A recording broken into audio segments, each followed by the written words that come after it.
We're coming for you, Timberland. This is unacceptable. Not when we're in town. Holding these brands accountable. You busted, Timberland. This is This might be the absolute worst offender that I've ever seen. Some BS marketing, hiding behind the heritage world, trying to make a high quality boot, pricing it at almost 400 bucks, and looks like there's some severe issues with this thing. Timberlands cost 400. This in half, run through all of our tests to really figure out, is Timberland scamming you guys? That's Most all. definitely. And I had high hopes for it because Timberland's got this 75+ year history. They're work boots. Every job site you see, you got a pair of Timbs on there. And so when I saw they came out with the heritage boot, the luxurious version, the high-end version, everything's upgraded, my interest was piqued until I got them in hand. So we bought a pair just to cut in half, run through our tests, and compare it to the regular Timberlands to really figure out how much Timberland is scamming you with this boot, and why I think if you have a pair of these, you should demand your money back. It's that bad. So first, what is a heritage boot? You know, but to really set the scene of the difference of their regular boots and what they're trying to attempt with this boot, well, this style of boot has been around for well over 100 years, hence the name heritage. But it's not just the style that has kept it around all the way into 2025 with all the modern technology, materials. It's the durability and longevity and support of these heritage boots that are still arguably the best way to make high quality boots to this day. That's why the top boots in the entire world are built in a heritage way. The most durable boots in the world are built in a heritage way. If it ain't broke, don't fix it. And there's certain qualities inherent to a heritage boot, like the heritage and traditional ways of making it with the types of construction, the types of materials, the linings, the midsoles, all of these things that we've slowly gathered over the last 5 years, cutting 500+ boots and shoes in half to really refine what a true heritage boot is, but also in that spectrum of price range, where does this boot actually lie? Is it actually where it should be for $380 or not? That's what we're gonna figure out. So first, what is this boot? Well, let's look at the OG Timbs first. So the brand is Timberland. The style is the premium 6-inch waterproof boot. They weigh 1 pound, 13 ounces. They retail for $210 and they're made in the Dominican Republic. And the way they position this boot is the men's Timberland premium 6-inch boot is the original. Iconic, fully waterproof and featuring 400 grams of Permaloft insulation.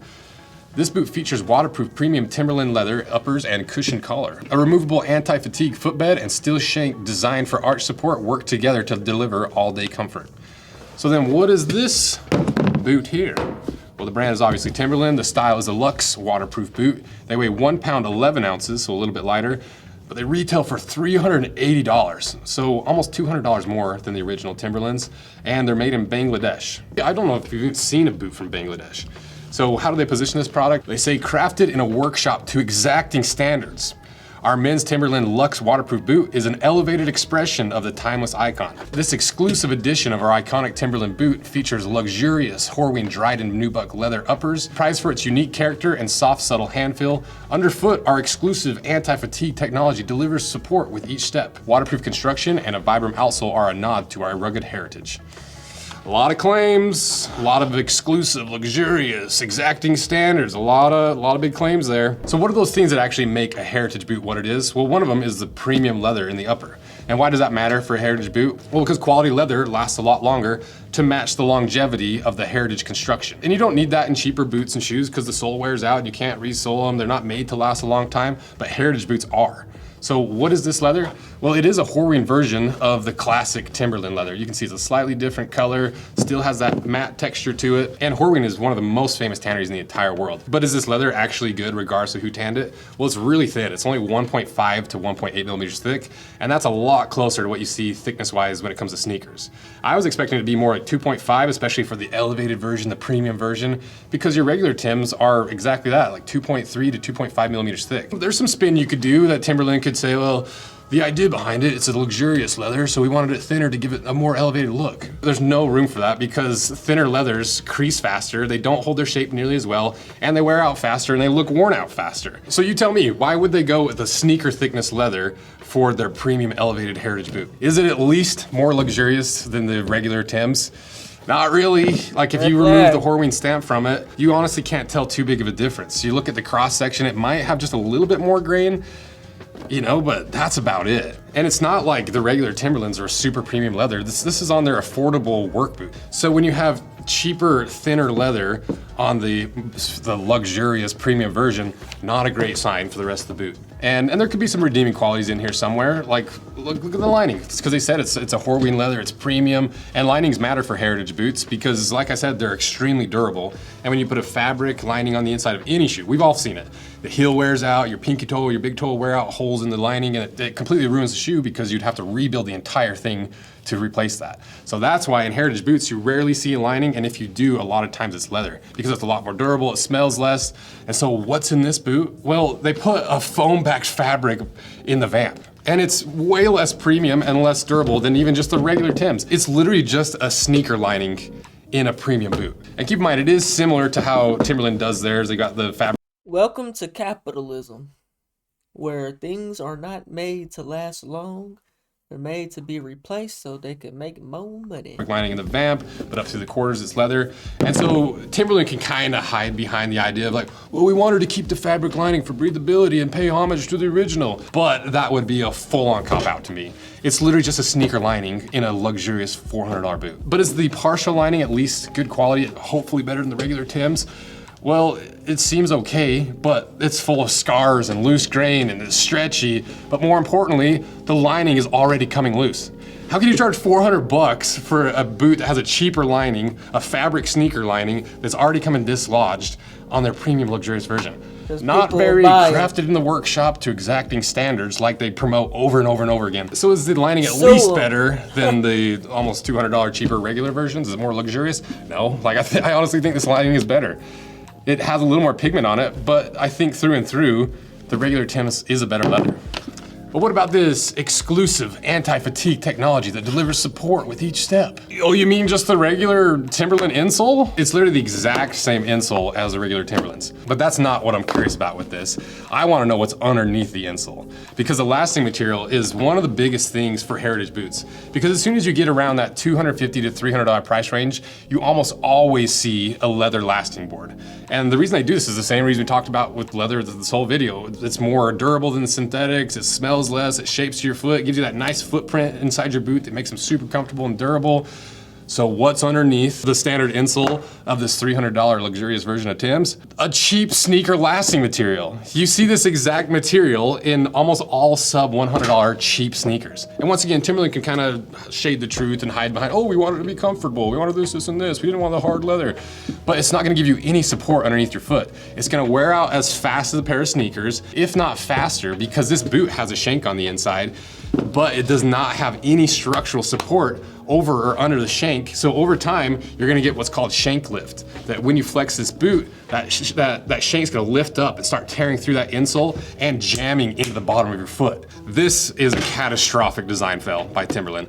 There is no excuse whatsoever. There's no room to even justify this. And you might be able to find a way to justify that I'm wrong about this, but then why does the regular cheaper Timbs have a compressed cardboard layer to support the shank? Is that elevated expression of the timeless icon? Or do they just make the boot worse with cheaper materials? So far, the only thing that's actually elevated in this boot is the amount of money that they're making off of you selling you this boot. No and that's cap. wildly embarrassing for a brand that's been making work boots for over 75 years. And you wonder why people don't support or trust big brands anymore. But now that we have that insole pulled out, I just realized there's probably an even bigger offense with this boot. Because when I saw this boot, I assumed, oh, it's a true heritage boot. It's got the Goodyear welt because you can clearly see that it has a leather welt. It has a stitching on it, and that stitching and the construction, the way they put this whole boot together is probably the biggest difference between modern boots and heritage boots, especially when it comes to quality and durability. So what is this? Is it a real welt? Is it a real Goodyear welt? Well, it definitely is a real leather welt. You can see it's leather. There's a couple odd splits in it here and there, and you can tell it is real stitching on there. That looks like real thread to me. But when you look really, really closely, you can see there's a little bit of glue running around the entire boot. But it's not really glued that well. Like you can see there's gaps in the glue, just a little bit of pressure delaminates it. So it could just be a little bit of glue to help the water protection, to prevent water from leaching through the Goodyear welt construction. But I can't actually tell if it's a real Goodyear welt or not. So let's cut these in half and really see if there's a single redeeming quality in these boots. Because right now, this is really looking like Timberland is basically just making a cheap sneaker in the shape of a heritage boot and straight up conning their loyal customers. So let's cut these things in half.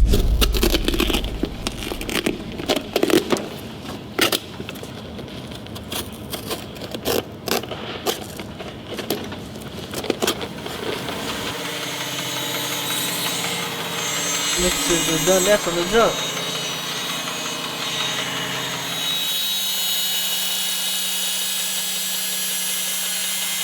Total destroyed 15,000. All right, we got it cut in half. So if you're not subscribed, consider pushing that little subscribe button. It's literally the only way that we can afford to keep buying brand new products just to destroy, to hold these brands accountable, show you what you're actually spending your hard-earned money on, and which of these giant corporations are using your hard-earned money to pay these shareholders and these corporate giants at your expense. So give us a Hey man, that's why you gotta be an investor. Go ahead, pay the shareholders, man. little sub. So now, Run me my money.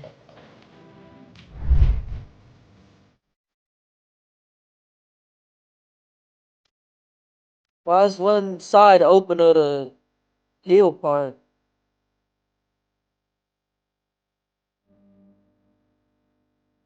this is all of our boot accessories that we've slowly developed over like the last 4 years as we've done more and more boot reviews and realized how many things are missing in the market. So be sure to check out all these below. They make great gifts, self gifts, and it's a huge way that you can help support the channel. So check them out below.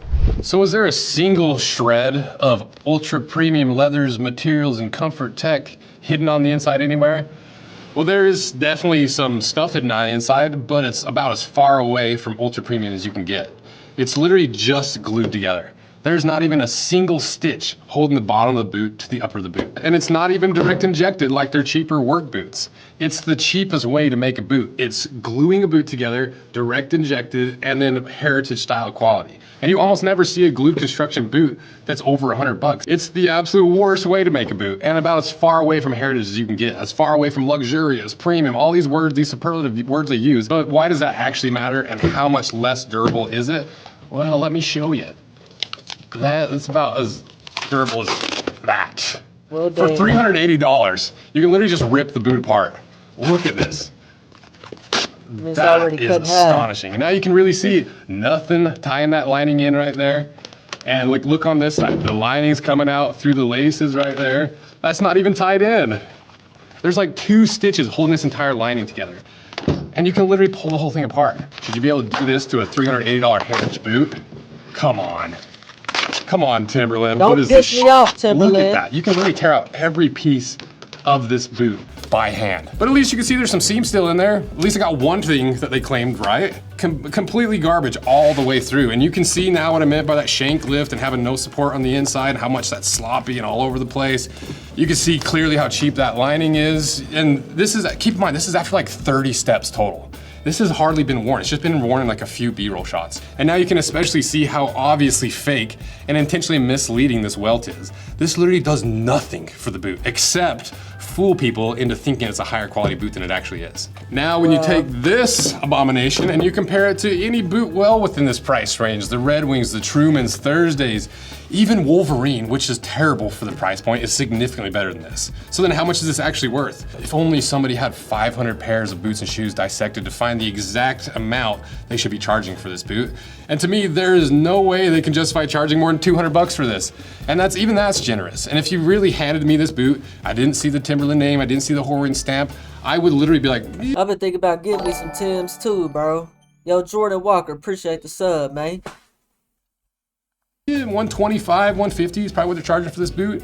And Timberland might say, well, these are not really heritage boots. Then what are they? they're clearly cheaper than the regular Timberland boots that are like 150 bucks less. They're basically worse in every single way than their non-heritage boots. So then why did you make it look like a heritage boot, market it like a heritage boot, and yet make it significantly lower quality than your cheaper boots? There's no defense for that in any way, because this is an embarrassment for Timberland. This is borderline lying and false advertising. And if you bought a pair of these, you should return them. You should demand your money back because you bought a $100 boot for $380. It's one of the most clear versions of brands taking advantage of their customers that I've ever seen. And you're justified in being mad. This plagues every aspect of the majority of things that we buy and use every single day. This is not exclusive to the footwear industry. And it's important to keep these brands accountable. So get your money back. And Timberland, you should be embarrassed. They don't want to end up like Tupperware, man. Let me see.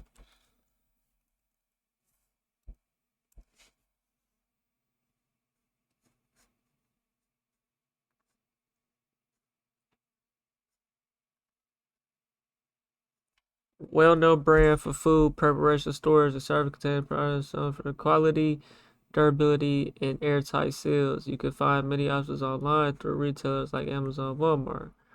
Hold on, they went bankrupt, didn't they? Or was that just a joke? Let me see. Yeah, they broke up in a piece, yeah.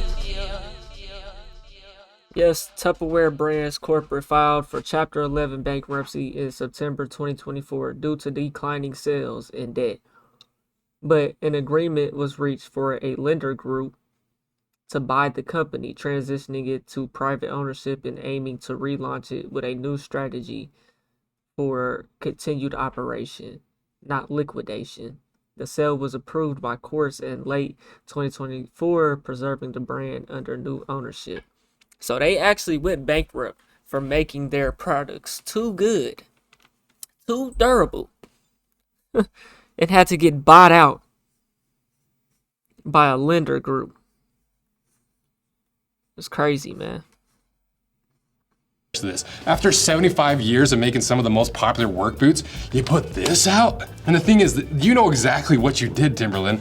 There's no way that you didn't realize this was scamming your own customers. And I'd love to hear Timberland defend this boot, but they won't. Because if anything, it'll just make them look worse by admitting that they're scamming you guys. So, you busted, Timberland. This is Sam, if the batteries are dead, replace them. Hey man, shouts out to Rose Anvil, man, for that video right there, man.